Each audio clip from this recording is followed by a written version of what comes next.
नमस्कार, मी वास्तुतज्ञ ज्योतिर्विद आनंद पिंपळकर आणि आपण पाहतोय 2024 मीन राशीचं भविष्य. मीन राशीला शनीची 7.5 आहे. शनी चंद्र राशीच्या संदर्भात तुमच्या 12व्या भावात स्थित आहे आणि 7.5 हे प्रारंभिक चरणाचं प्रतीक म्हणून इथून पुढं तुमची 7.5 म्हणजे त्रासाचा टप्पा सुरू होतो असं म्हणायला हरकत नाही. मात्र 1 मे 24 पासून गुरु तुमच्या 3ऱ्या भावात असेल, ज्यामुळं आयुष्यात पैशाचा प्रवाह फारसा चांगला राहणार नाही. बघा, आर्थिक तणाव येतील, तुमचे खर्च वाढतील, ते तुम्ही हाताळू शकणार नाही. जरी तुम्हाला हवे असले पैसे तरी मिळताना थोड्या अडचणी येऊ शकतात. 1ल्या भावात राहू आणि 7व्या भावात केतू तुमच्या नात्यात काही अडचणी दाखवत आहे. यासोबतच तुमच्या आरोग्याशी तळपायाची आग होणे या गोष्टी होऊ शकतात. आर्थिक बाजूशी संबंधित काही समस्या या तुमच्या आयुष्यात यावर्षी येऊ शकतात.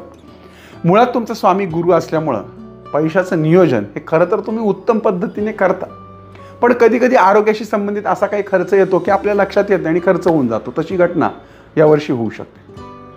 नोकरी धंद्यामध्ये रागाच्या भरात निर्णय घेणे आणि उत्साहाच्या भरात शब्द देणे मात्र टाळायचे.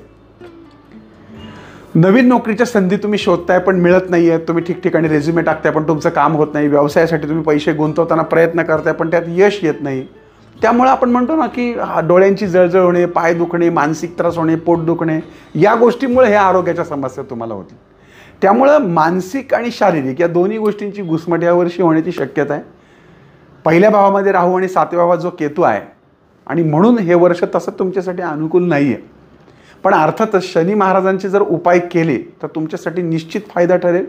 जसं आपण म्हणतो की थंडी वाजती तर आपण पांघरून घेतो किंवा युद्ध असेल तर आपण चिलखत घालतो, त्या पद्धतीने आनंदी 7.5 हे माझं पुस्तक आहे. त्यामध्ये खूप सारे 7.5चे उपाय ते तुम्ही करा, तुम्हाला चांगला अनुभव येईल. जर तुम्हाला असं वाटलं की 7.5चा फारच त्रास होतोय तर नियमित शनी मंदिरामध्ये जाऊन शनी महाराजांना तुम्ही तेल अर्पण करा. जून ते नोव्हेंबर या कालावधीत शनी वक्री होईल. तो तुमच्या जीवनामध्ये थोडीशी संकट आणेल. त्यामुळे पोलीस, कोर्ट कचेरी यापासून लांब राहा. नोकरीमध्ये स्वतःहून नोकरी सोडू नका. शनीची वक्री गती आरोग्याशी संबंधित, तळपायाशी संबंधित त्रास येईल, त्याच्यावरती काळजी घ्या. आपल्या घरातले वरिष्ठ मंडळी हे विनाकारण आपल्यावर नाराज होण्याची शक्यता आहे. अर्थातच विद्यार्थ्यांना देखील अभ्यासातलं मन उडणे, चंचलता वाढणे, मोबाईलमध्ये आपलं मन जास्ती रमणे, नाटक, चित्रपट, फिरणं, हिरणं याच्यामध्ये सुद्धा तुमचं मन जास्ती रमेल. त्यामुळं पालकांना देखील तुमची चिंता राहील किंवा तुम्ही जर पालक असाल त्या राशीचे, तुमच्या मुलांची ही चिंता तुम्हाला सतावू शकते. आणि अर्थातच एखाद्याच्या मागं खूप लागू नका, ज्याचं त्याचं नशीब असतं. त्यामुळे तुम्ही खूप मागं लागून काही होणार नाही. तुमचा स्वामी गुरु असल्यामुळं दत्त महाराजांची उपासना, शनी महाराजांची उपासना 7.5मुळे फायद्याची आहे. दत्त 52 तुम्ही नियमित वाचा. गुरुचरित्राचं पारायण तुम्हाला करायचं असेल तर करू शकता. नवनाथांची केलेली भक्ती देखील या वर्षभरामध्ये तुम्हाला फायद्याची ठरेल. जर तुम्हाला शक्य असेल तर तुम्ही उजव्या हाताच्या अंगठ्या शेजारच्या बोटामध्ये पुष्कराज यावर्षी बिंदास वापरा. तो पुढे कायमस्वरूपी वापरला तरी चालेल. नाही अर्थात थोडंसं मार्गदर्शन घ्या, परंतु तुमच्या राशीला वापरलेला पुष्कराज हा काही नुकसानीचा ठरणार नाही आहे. दत्ताची उपासना, दत्तगुरूंची किंवा गुरुशी देवता ज्या आहेत म्हणजे गजानन महाराज आहेत, स्वामी समर्थ आहे, साईबाबा आहेत, यांची केलेली भक्ती तुम्हाला ह्या सगळ्या संकटातून बाहेर काढण्यासाठी मदतगार ठरेल. कारण गुरुबिन कोण बतावे वाट. जरी त्रासाचं हे वर्ष असलं तरी मानसिकदृष्ट्या तुम्ही अजिबात खचू नका. कारण शनी महाराज हे एका बाजूने जरी त्रास देत असले तरी दुसऱ्या बाजूने प्रश्न सोडवायच्या मागे देखील असतात.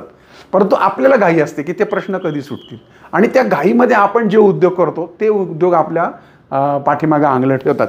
त्यामुळं अतिशय शांतपणाने, धार्मिकतेनं आणि विचारपूर्वक असं तुम्ही या वर्षभरामध्ये वागा. तुम्हाला त्रास होणार नाही. गुंतवणुकीच्या बाबतीत काळजी घ्या, परंतु 7.5मध्ये प्रॉपर्टी होण्याची योग मीन राशीला निश्चित आहेत. पण आता गुंतवलेली प्रॉपर्टी कदाचित थोडी त्याच्या पुढच्या वर्षी वगैरे तुम्हाला म्हणजे 2025मध्ये वगैरे मिळू शकते.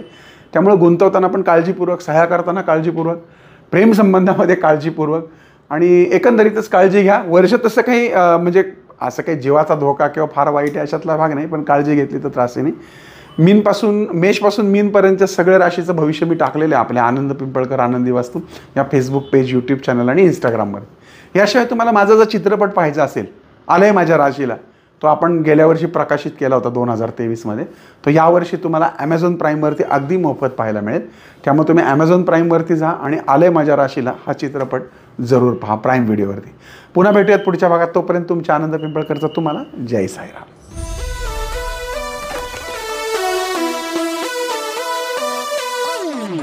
माणसांचा आणि राशींचा सुरू झालाय खेळ. आता बघू कोणाचा कसा लागतोय मेळ.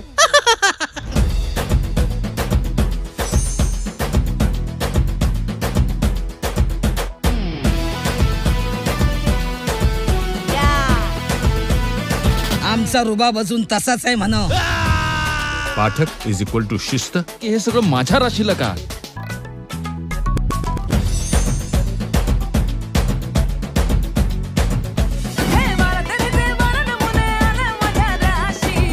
बरोबर, राशीला रे राशीला.